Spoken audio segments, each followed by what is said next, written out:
La educación superior fue el primer derecho que permitió a las mujeres acceder al espacio público. Hola queridos seguidores. Hoy me encuentro en un contexto de, estar viviendo en Australia, pero con mi mente y mi corazón muy puestos en Chile. Estamos en un proceso de elecciones presidenciales, ya se votó la primera vuelta y el 14 de diciembre se vota la segunda vuelta. Existen actualmente dos candidatos, Janet Jara y José Antonio Kast. Y a raíz de esto es que he estado pensando y analizando y leyendo y viendo videos sobre las políticas en educación. Y hoy día en particular, el 25 de noviembre, es el Día Internacional de la Eliminación de la Violencia contra la Mujer. A raíz de esto, el gobierno de Chile lanzó una campaña recordando la ley integral, que es una ley que protege a las mujeres contra la violencia.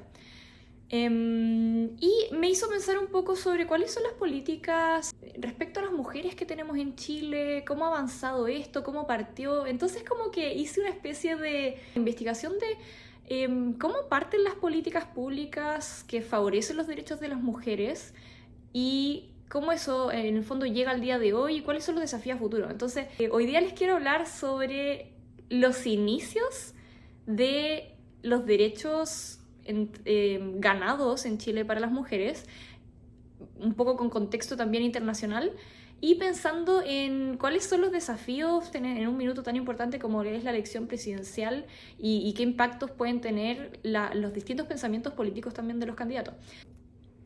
Me gustaría partir dando quizás un contexto internacional de la historia del feminismo. Debo decir que hasta el día de hoy yo no me había cuestionado cómo había comenzado el feminismo, cuál era su historia, porque inicialmente cuando yo pensaba respecto a la historia del feminismo, lo primero que se me viene a la mente es Simone de Beauvoir. Sin embargo, ella ya es una de las actrices o activistas del 1900, pero la historia del feminismo se remonta mucho antes y es algo que me llamó la atención, que quise investigar un poco, así que les cuento hoy lo que fui aprendiendo. Bueno, entonces partimos. Les voy a ir guiando un poco cuál fue mi pensamiento. Vi esta campaña sobre la ley integral y dije, oh vaya, qué importante como en temas de políticas públicas el avance en los derechos de las mujeres. Y me puse a pensar un poco para atrás, bueno, ¿cuáles han sido los logros estos últimos años en Chile?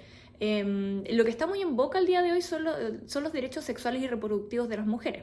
Sin embargo, antes de eso hubo todo un camino de décadas y siglos de lucha que partieron con el voto femenino, con el acceso a la educación superior, la ley de aborto en 3 causales, la ley de divorcio en 2004 y un número de leyes que en el fondo tienen una historia de décadas y siglos de lucha. Me puse a pensar, ok, ¿cómo partió todo? Entonces, estuve investigando un poquito y lo primero que me surge al buscar sobre el feminismo y sobre el derecho de las mujeres es esta diferencia entre el feminismo moderno y el feminismo contemporáneo. El feminismo contemporáneo viene a ser como ya entre la década de los 90 al día de hoy, y el feminismo moderno inicia alrededor del 1800, 1700 hasta el 1900. Entonces, lo primero que me pregunté fue como, ok, ¿qué entendemos por feminismo moderno? El feminismo moderno viene a ser básicamente como cuando las mujeres se empiezan a organizar en torno a la lucha por sus derechos en la vida privada y civil, la educación, el trabajo y la vida pública y política. Hasta antes de eso, el feminismo como tal no existía, sino que existía como prefeminismo y los movimientos de las mujeres se remontan a Grecia, Roma, Edad Media, el Renacimiento. En el fondo, antes del movimiento feminista como tal, que se le llama feminismo moderno, existían ya mujeres y pensamientos que buscaban un poco cuestionar las injusticias hacia el género femenino. Sin embargo, no es algo organizado. Hasta antes del siglo XVIII no existía una organización de mujeres promoviendo los derechos de nuestro grupo, sino que eran más como cosas aisladas. Entonces, en 1790 aparecen los primeros textos filosóficos y políticos que cuestionan la exclusión de las mujeres en la sociedad y esta subordinación al hombre que antes era considerada natural, pero ahora se cuestiona y se plantea como algo social. Estas dos mujeres que escribieron estos textos son Olympe de Gouges, no sé cómo se pronuncia el apellido, pero lo voy a escribir, en 1791 y Mary Wollstonecraft en 1792. Ellas dos publican distintos textos. Sin embargo, ellas podrían quizás ser consideradas como las primeras feministas, pero fueron silenciadas. Olympe fue aguillotinada y Mary fue desprestigiada. Entonces fue algo como muy silenciado, y si bien no fue algo que se masificó y que no fue respaldado, la idea quedó dando vuelta. Después de este hecho, como de los primeros textos filosóficos como de las injusticias a las mujeres, que serían estos dos que les menciono, bueno, estas dos autoras, un hecho que marca la historia del feminismo en el mundo es la Convención Mundial contra la Esclavitud en Londres de 1840. ¿Por qué esta convención contra la esclavitud? ¿Qué tiene que ver en el fondo esto con los derechos de las mujeres? Y algo que aprendí y que lo encontré muy interesante es que en Estados Unidos comenzaron los movimientos abolicionistas de la esclavitud. Y muchos de esas activistas eran mujeres. Esta convención, que ocurrió en Londres, asistieron Elizabeth Cady Stanton, Lucrecia Mott y Susan B. Anthony. Pero cuando llegaron a esta convención, se dieron cuenta que ellas no tenían el derecho a hablar en la convención, no podían votar y tenían que sentarse detrás de una cortina. Y ahí ellas comenzaron a cuestionarse, a ver, nosotros somos activistas, estamos luchando por el derecho como la abolición de un grupo dominado. ¿Qué pasa con nosotras? Y ahí como que se dieron cuenta que en el fondo ellas también tenían derechos no garantizados. Esto llevó a que 8 años después se creara la primera convención organizada por mujeres, por Stanton y Mott también, que fueron las que asistieron a esta convención, que se llamó la Convención de Seneca Falls. Esto fue en 1848 en Estados Unidos. Y este marca el inicio del feminismo organizado en el mundo. Aquí comienza la fundación de organizaciones sufragistas que en el fondo luchan por el derecho a voto, el activismo a través de las marchas masivas, de huelgas de hambre, de desobediencia civil, que después de la convención de Seneca Falls llevan al voto femenino en Estados Unidos en 1920 y en Reino Unido en 1928. Durante estos años, entre el 1848 y el 1928, fueron como alrededor de 100 años donde Estados Unidos y el Reino Unido estuvieron muy de la mano en la lucha de los derechos de la mujer por el voto. Acá me gustaría recomendarles una película que vi hace un par de años, pero que todavía me quedó muy marcada, que es la película Las Sufragistas, del 2015. Acá actúan Helena Bonham Carter, no sé si se pronuncia así, Meryl Streep y otras actrices bastante conocidas. Y está ambientado en el 1912, en el Reino Unido, y habla sobre la lucha de las mujeres por su derecho al voto en Reino Unido. Entonces, bueno, la película está ambientada 15 años antes de que se logre en 1928 el voto, pero habla y retrata perfectamente las dificultades de la época, donde en el fondo una de las protagonistas, si mal no recuerdo, no tenía derecho a patria potestad de sus hijos, que era algo que en ese minuto las mujeres eran subordinadas y dependían del permiso del marido. Entonces la recomiendo mucho si es que les interesa el tema sobre el voto femenino. Ahora, como con un poco de ese contexto, yo me pregunté como, ¿y qué pasaba en Chile cuando en el primer mundo, en el mundo anglosajón, en Europa, se estaba avanzando hacia el voto femenino? Entonces yo me pregunté, ok, ¿en qué estábamos nosotros en Chile en 1850? Chile estaba en un momento mucho más atrasado, en un proceso mucho más inicial, con influencia obviamente de la globalización. Sin embargo, en Chile no había una organización de mujeres como tal. Las mujeres en el 1850 no tenían derechos civiles, no podían estudiar en la universidad y no participaban en la política. Las mujeres casadas estaban regidas bajo el Código Civil de 1855, que las tildaba de dependientes del marido y eran consideradas incapaces relativas, que los ponía básicamente al nivel de un niño y donde ella tampoco tenían derechos sobre sus hijos. Entonces, mientras en el resto del mundo se debatían sobre el voto, en Chile la lucha estaba enfocada en el acceso a la educación superior.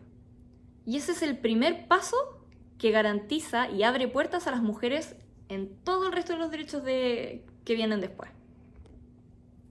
En el resto del mundo, el acceso a la educación superior ocurrió antes. En Estados Unidos empieza en el 1830, Reino Unido en 1860 y en Europa continental en el 1850. En Chile, el cambio estructural que marca un antes y un después fue el decreto Amunátegui en 1877. Estamos hablando que en Estados Unidos los movimientos por la educación superior empezaron en 1830. Estamos hablando como de 50 años de diferencia. Si es que mis matemáticas no me fallan. Sin embargo, en el resto del mundo, si bien ya había como un avance respecto a la educación superior, la educación superior para las mujeres era muy limitada, era reciente, era desigual, no era igual a la de los hombres. ¿Qué significa esto? El inicio de las mujeres en la educación superior iba muy acompañada como a los estereotipos de género. Entonces existían carreras de mujeres, por ejemplo, educación, literatura, lengua, y no tenían pleno acceso a medicina, derecho, ingeniería civil. Las universidades más serias todavía como que no estaban tan de acuerdo con involucrar a las mujeres dentro de las universidades, y si había mujeres que estudiaban en la universidad, eran pocas, eran aisladas y se les trataba distinto. El decreto Amunátegui fue firmado por Miguel Luis Amunátegui, que era ministro de Instrucción Pública en ese entonces. Recordemos que las mujeres no tenían acceso a la vía política. Entonces, Miguel Luis Amunátegui fue quien gestionó y firmó este decreto. No sé qué escribí. En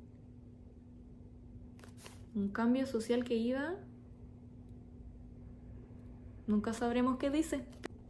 Este decreto, bueno, como decía, si bien fue firmado por Miguel Luis Amunátegui y lleva su nombre, no se lo atribuimos a él personalmente, sino a una década de lucha de mujeres y de movimientos feministas que venía de antes. Pero lo que sí logró este personaje, Miguel Luis Amunátegui, fue un cambio importante porque se alineó con las demandas sociales que venían desde la sociedad civil. Este decreto fue impulsado por sectores liberales y recibió muchas críticas desde la derecha conservadora y desde la Iglesia, que no querían a la mujer como una competencia intelectual. El decreto permite a las mujeres entrar a la universidad, les permite rendir exámenes para poder entrar a la universidad, y fue uno de los primeros, y Chile fue uno de los primeros países dentro de Latinoamérica que logró este avance en comparación a otros de la región, logrando que alrededor del 1886 y 1890 se titularan las primeras abogadas y médicas. Antes del decreto Amunátegui, las mujeres sí podían estudiar después de la escuela, pero no podían entrar a la universidad ni obtener títulos profesionales.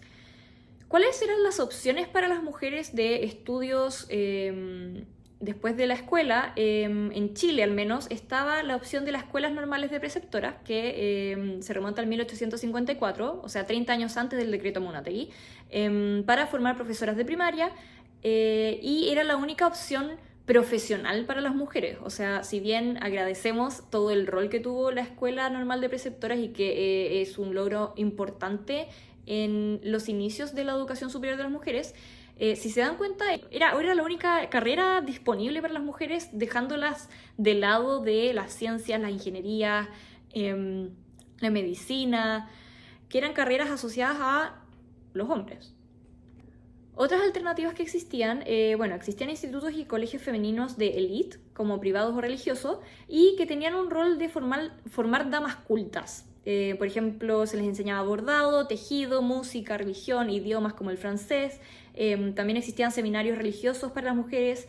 Estaba también muy en auge antes del decreto Amunátegui la educación autodidacta y los salones literarios, que eran salones donde las mujeres tenían tertulias y se juntaban a hablar de libros, compartir un poco espacios de conocimiento que sin embargo eran muy de acceso de la élite, ¿no?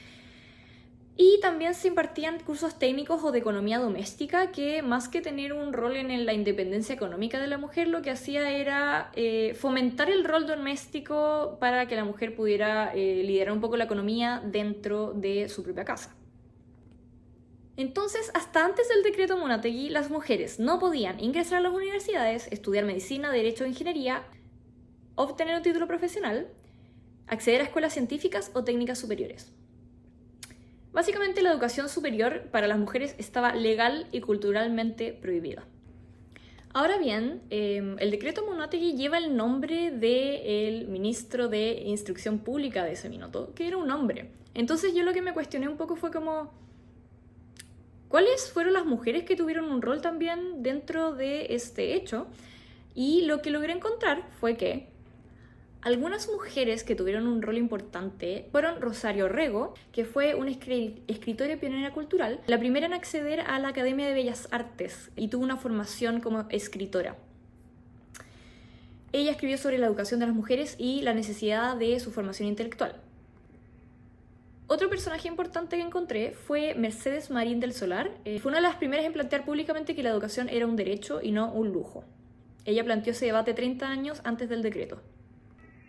Bueno, como mencioné antes, la creación y expansión de las escuelas normales de preceptoras, de 1854 en adelante, fue un movimiento educativo preuniversitario que impulsó el cambio de la educación superior de las mujeres. Y también cabe mencionar las muchas mujeres anónimas, maestras, escritoras, lectoras. Y bueno, si bien fue Miguel Luis Amunátegui quien gestionó y firmó este decreto, y gracias a quien este decreto tiene su nombre, fue un trabajo alineado con la presión y el activismo de la sociedad civil y de las mujeres de ese minuto. Entonces, acá yo tengo dos puntos. Uno, como al momento de cuando pensamos en las políticas públicas, no porque una persona lo haya firmado o un gobierno lo haya firmado significa como que hay que atribuirle solamente a ese gobierno o a esa persona el logro. Hay que pensar en el contexto anterior y de cuántos años y tiempo de lucha y de trabajo hubo previo para que se lograra. Ese es el punto 1. Entonces, primero reconocer ese trabajo previo. Pero en segundo lugar, el trabajo tiene que ser colectivo. ¿A qué voy con esto? Miguel Luis Amunátegui, que era el ministro de Instrucción Pública y era en el fondo un hombre en el espacio público donde las mujeres no teníamos voz, fue un personaje que se alineó con las demandas de las mujeres y con las necesidades de ellas. Nos habla de la importancia de la colaboración entre los grupos marginados, discriminados, y la importancia de los grupos que están en el poder para poder generar un cambio estructural. Es imposible generar un cambio estructural si es que el sistema dominante, y en este caso los hombres, no se suman a la lucha. Dentro de un sistema donde queremos generar cambios, necesitamos que se reconozcan los privilegios que ciertos grupos sociales tienen, que uno, dentro de cierto grupo social, sea capaz de reconocer esos privilegios y tome un rol en hacer un cambio. Creo que el rol que tienen los hombres dentro del avance de los derechos de las mujeres tiene que ser desde el dejarnos ser. Estaba viendo un video hace un par de días sobre Malala, quien lucha por Malala Yousafzai, creo que se pronuncia así, que es una activista que lucha por los derechos de la educación de las niñas y las mujeres en Afganistán y en Pakistán. Y ella hablaba de que la gran diferencia en su vida que ella tuvo para poder educarse y lograr estar en donde está ahora fue que su padre la dejó ser, que simplemente no le amarró las alas. Entonces a mí me hizo mucho sentido el rol, porque el mismo padre de ella dice como, lo único que, más que decir como lo que yo hice, es como lo que yo no hice, y lo que no hice fue cortarle las alas, que creo que esto es como el rol que en el fondo yo creo que los hombres pueden tener, porque ya teniendo simplemente las libertades nosotras vamos a surgir, y es lo que se ha demostrado históricamente. Entonces, dentro de esta lógica de que para poder hacer un cambio estructural se necesitan ambas partes, creo que es muy relevante que se pueda reconocer cuando uno tiene privilegios. No concibo un mundo en donde no exista como ese trabajo de ambos lados, colaborativo, para una mejor sociedad. Y bueno, y la última idea que me gustaría decir es que creo que es muy importante reconocer este avance como el rol de la educación para el logro de los derechos de las mujeres en el mundo, que todavía queda mucho por hacer, se ha avanzado mucho, pero queda mucho por hacer. Y también recordar que este es un derecho, el derecho a la educación de las mujeres no es un derecho garantizado en todo el mundo. Al día de hoy, 2025, en Afganistán y en Pakistán, donde existen control de ideologías religiosas extremistas, las niñas ni siquiera pueden acceder a educación en primaria. Entonces es un trabajo y es un derecho que se ha ganado con décadas de lucha y que en cualquier minuto puede ser cuestionado y retrocedido. Si es que les gustó este video, coméntenme qué les pareció, ojalá les haya servido para tener un momento de reflexión al respecto y voy a tratar de publicar, ojalá, cada 1 o 2 semanas. Saludos.